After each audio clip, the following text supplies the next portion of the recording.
we get to the point where the court is considering a bond, I would proffer some evidence on the financial wherewithal. All right. Go ahead and proffer it, and then we'll do all of the argument. That would be great. My client does own a home that he owned with the decedent. He's actually the surviving parent of his 2 children, obviously. That is the subject of, I still believe it's a bizarre occurrence in a sister court that he does not get access to his children right now, but that is where it is. He does have some funds in retirement funding. He is not employed, obviously. So though his family has some money, they are of modest means to try and take care of it. Quite honestly, the balance is I need him out because I need him to help me with his obviously extraordinarily complex circumstantial evidence case. And I'm not exaggerating when I've talked about dozens and dozens and dozens of subpoenas to third parties. Reference was made to some of them. It's going to take a lot of work and therefore a lot of money. So it's going to be a balance between funding his defense but still getting him out. I would suggest that he cannot make a bond for more than $100,000 because he can still put his house up as collateral, so that may be doable. But he's in that range. I know that feels low for a first-degree murder case. But, he is presumed innocent at this moment in time. I don't think that the state has carried the burden here today. We'll argue that in a minute. But I really need him out. So the financial proffer would be just that. He's of modest means. All right. And no additional testimony or witnesses on behalf of the defense? No, Your Honor. Thank you. All right. Then since it is your motion, Mr. O'Mara, I'll hear from you first. Great. So the state has to carry the burden. We all know it well. Proof is evident, presumption great of guilt of first-degree murder, and I think they fail. That's because I want to say that because I'm supposed to as a criminal defense attorney.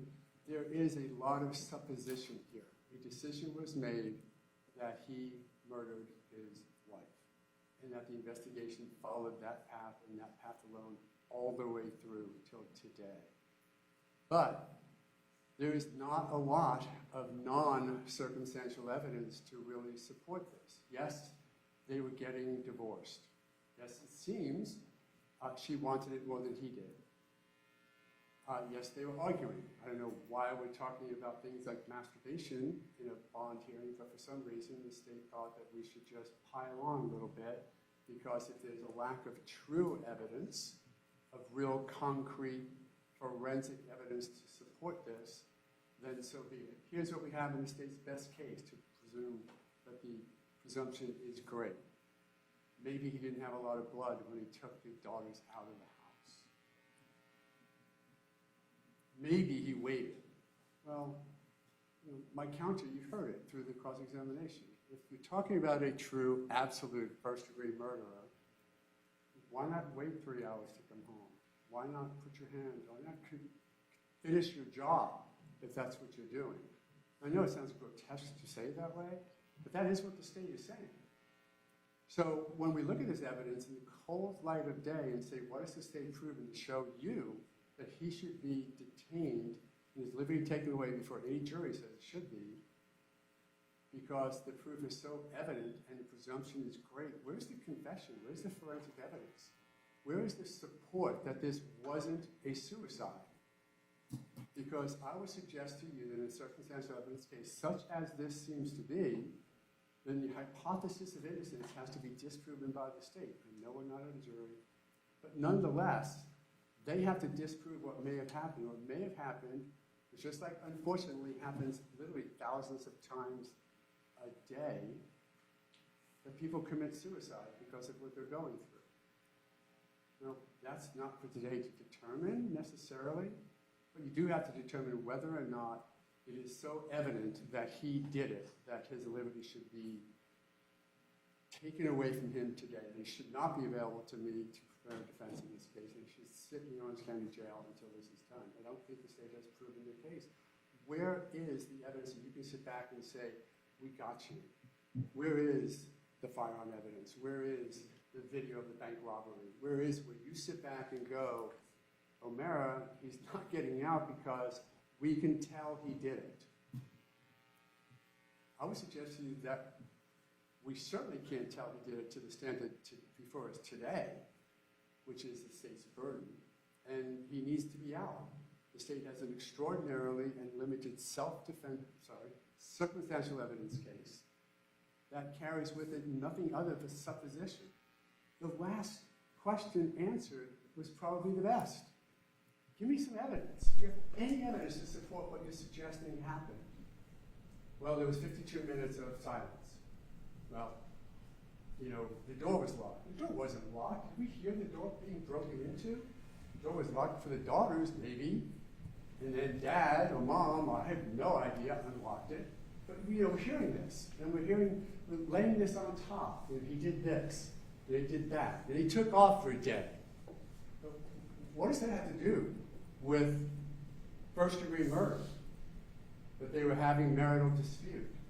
If we take away the periphery, if we take away the innuendo and the supposition, and just really look at the facts as presented by the state, and they've done a good job of cobbling it together with 50 or 60 subpoenas to third parties, by the way, none of which has supported anything of their case.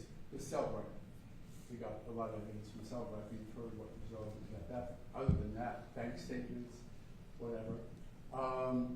They're going to, I guess, make some big way that he was getting ready to leave the country or something like that because he has passport in his bill bag. There's no evidence presented as to what trips they had planned, money, where that was going, where it came from. They did the bank statements. Where's the evidence of that $3,000 and what it was taken out for? Any evidence of that whatsoever? It's supposition. It is not the burden that they have to carry. You should give him a reasonable bond based on his circumstances and let him out with whatever conditions you want, because it is an extraordinarily serious case. And let him out so you can help him. Mr. Wiggins? Yes, Your Honor.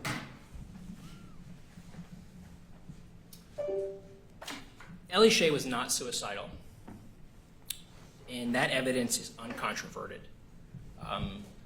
The facts before the court, which include the summaries of interviews that were conducted with individuals from all parts of her life, established that there is no support for the idea that she was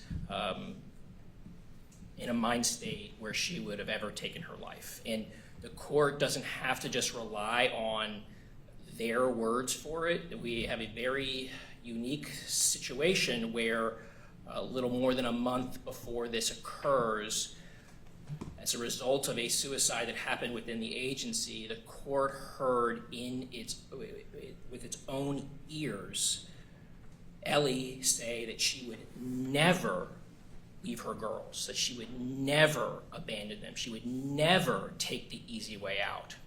And she went a step further. She reflected on the fact that this fellow deputy had taken his own life in his own home and how damaging that would have been to the family, and suggested that, at least leave the home. And so there's sort of these two components of this audio recording that is so powerful in refuting this idea that Ellie would have taken her life, which include her saying that to do it in your own home is just unfathomable to her. And it was unfathomable to even consider it because she needed to be there for her children. Ellie Shea did not kill herself. What the timeline establishes with the homicide case timeline that the court has,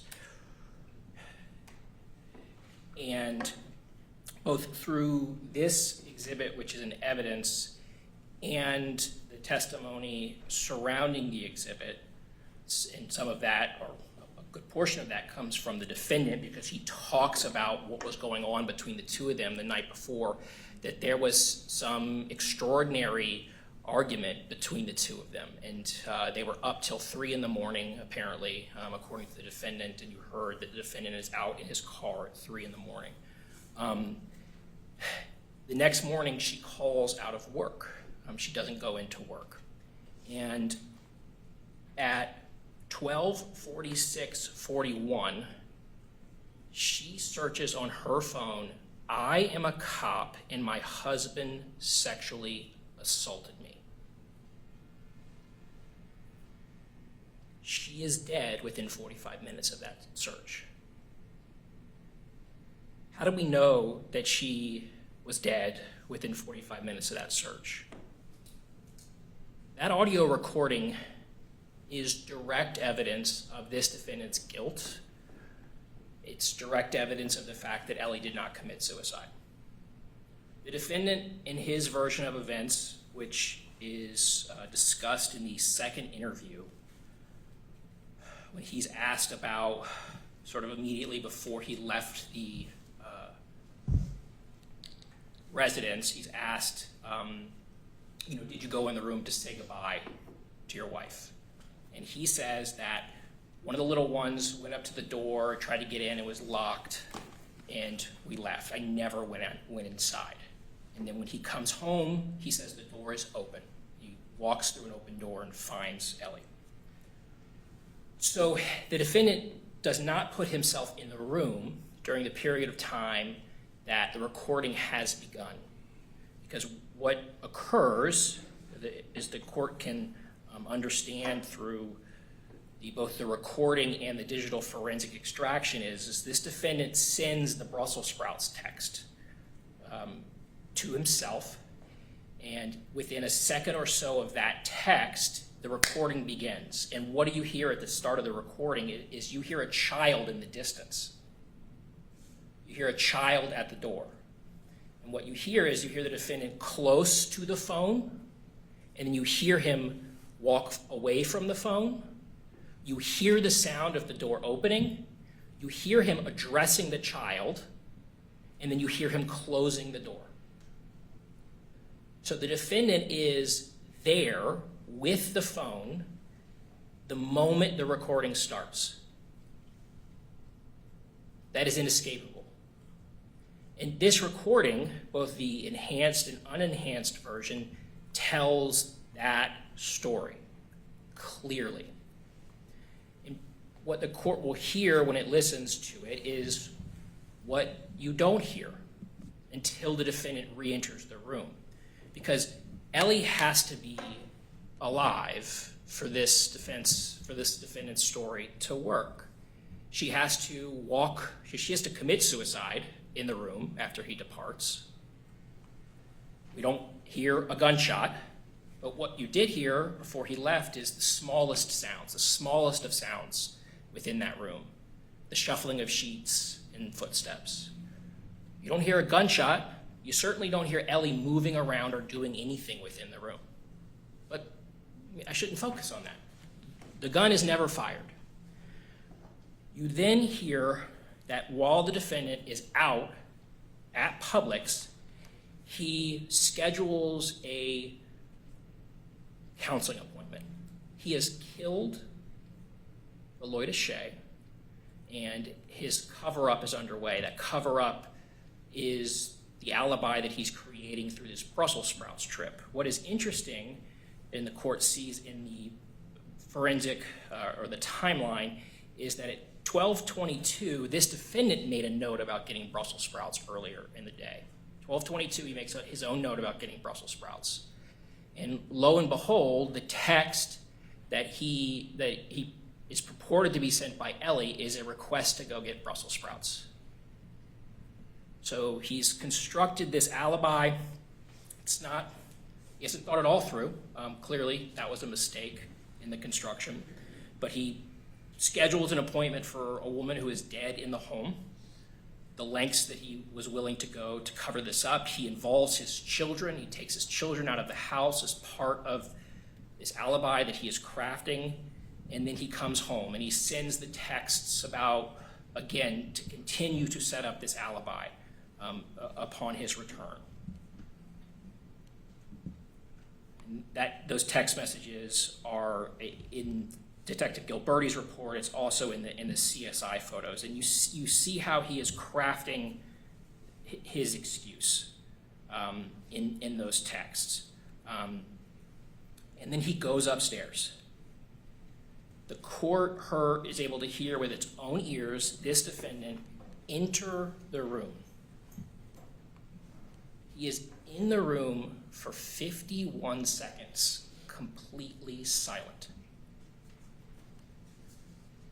We know that he receives a cell phone ping, you hear his phone ping, and you hear that he turns his light on at some point.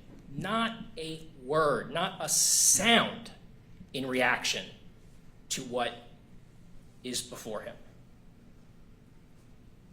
And then you hear like a whimper that builds. And it's not until 911 connects that all of a sudden he's hysterical. It's inescapable. It is direct evidence of his guilt. The idea that he would come in and see Ellie and appreciate her condition such that he's dialing 911 but stand mute next to her, it's because he did it, of course. So then what does he do in that call? The court hears him drag Ellie off the bed. You hear that sound of him dragging off the bed. We have the CSI photos that show how bloody the bed was. The bed was a bloody mess already. The headboard is soaked with blood. The bed is soaked with blood. The sheets are soaked with blood. Ellie is soaked with blood. She's been shot in the side of the head. He drags her off the bed, and then he says, "I am performing CPR." He is not. He is not performing CPR. He is on his phone with it to his ear, and he is standing over her. The idea that somehow it was only after he returned that there would have been blood such that he would have transferred it to his children obviously defies all common sense and reason. The bed was soaked with blood. She was soaked with blood. And so what happens is once again, a child comes to the door. Likely the same child who spooked him when he was sending the text, which caused the inadvertent recording to start. And that causes him to go and scoop up Rocky. And this is where it all falls apart for him. Because Rocky has to have blood on her. She has to have blood on her for him to have been performing CPR. Because if she doesn't, he has been standing there pretending to perform CPR. So he brings her to the house with no blood and then goes back. And we pointed out when the phone switched to speaker because that is when he actually starts CPR. That is when he starts CPR because now the phone has been set aside and he is using both hands to perform CPR. And so the court can pinpoint the moment where he actually starts CPR. When he switches over to speakerphone and he doesn't have the phone to his ear and he begins.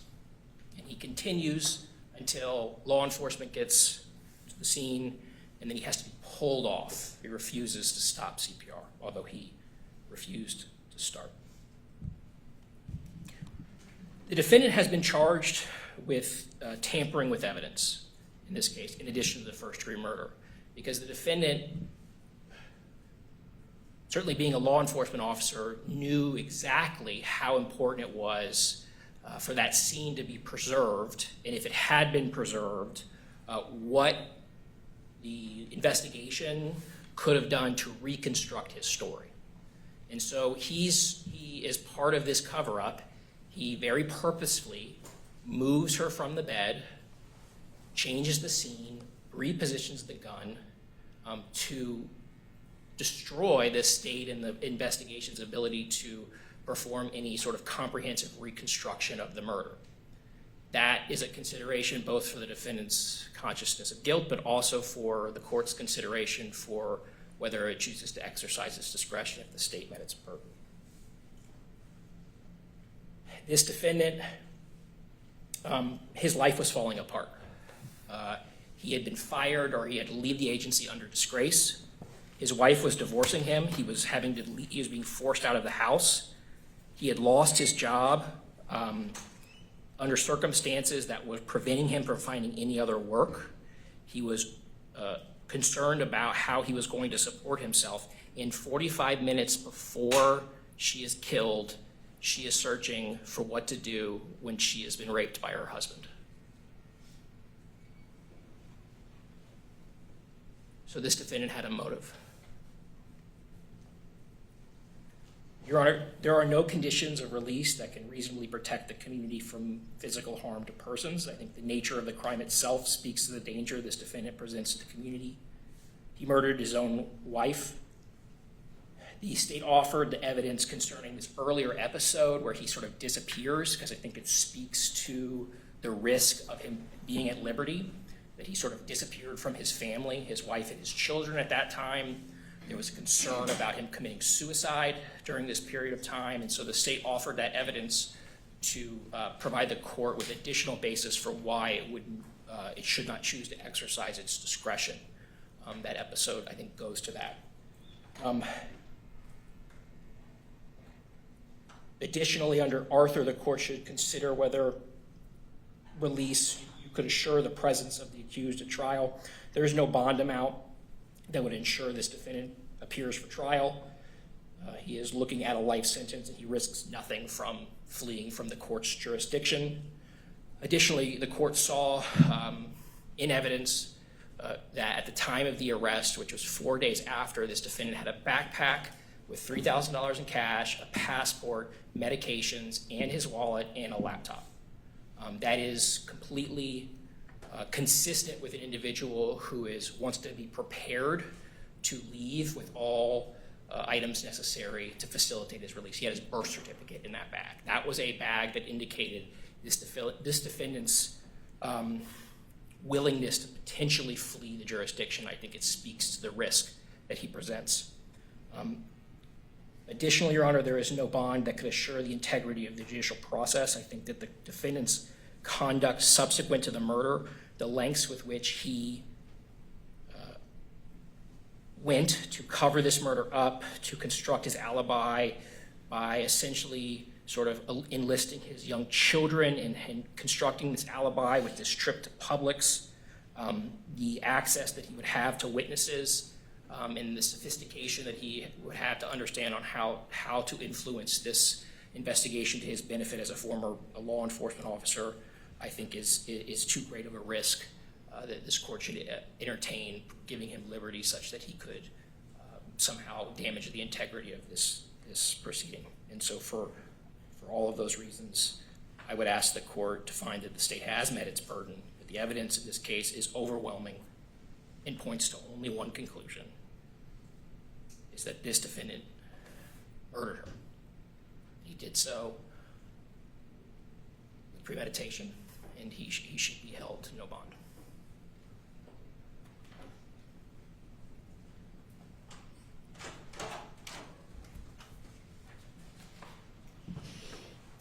Mr. O'Mara, any rebuttal? Just that the state's theory is a story. It's just not supported by the evidence well enough to meet their burden. Suicide is an act of insanity. There's nobody in the annals of history who has done suicide as a rational thought process. It happens because you don't think about it. And you don't do what's rational. And yes, you might say to somebody else, how dare that person do it, but we would be a suicide-less society if we actually thought through our actions. And unfortunately, there's certainly compelling evidence that that's exactly what happened here, and the forensic evidence does not support that the state has met their burden. It is sad that it happened this way, but the state's got to convince you by quite a high standard to maintain and deprive my client's liberty. I would suggest, without repeating myself, they simply did not, and that he is entitled to bond and all. There's one point I forgot to make in terms of my argument, and also in terms of the amount. I didn't have, if I could just speak to that. You may. Just the point that I forgot to make in the argument section is that, and the court, I'm sure, has sort of listened to the testimony and saw the exhibit, but this defendant's DNA is the only DNA on that trigger. It is a single source, complete profile, which I think, considering the shared nature of this gun and the amount of blood that was present on the scene, the absence of Ellie Shea's DNA on the trigger of the firearm used to kill her in a single source complete profile, the present being the defendant, is powerful direct evidence of his guilt. I forgot to mention that. Last, Your Honor, as it relates to the consideration of the bond amount, The defense has made a proffer concerning his means to pay. There is evidence within I believe it's Sergeant Palmer Lou's body-worn camera recording. The defendant makes reference to a retirement account that was in the amount of $600,000. It's been proffered to you that he also has a mortgage on the residence. I would submit to the court that his access to funds is far greater than I think maybe what was initially proffered, or it's great. I would say greater than what was proffered to the court. And the court, if it's considering a bond, should consider a bond commensurate with his access to capital and commensurate to the risk that he poses in terms of flight, which is extraordinary, and impose a bond in excess of $1 million. Thank you. Because I need to review Exhibit 14 that was admitted this afternoon, I will render a written ruling, hopefully sometime tomorrow. If not tomorrow, Monday. Thank you for your time, Ron. All right, thank you. Everyone have a good day.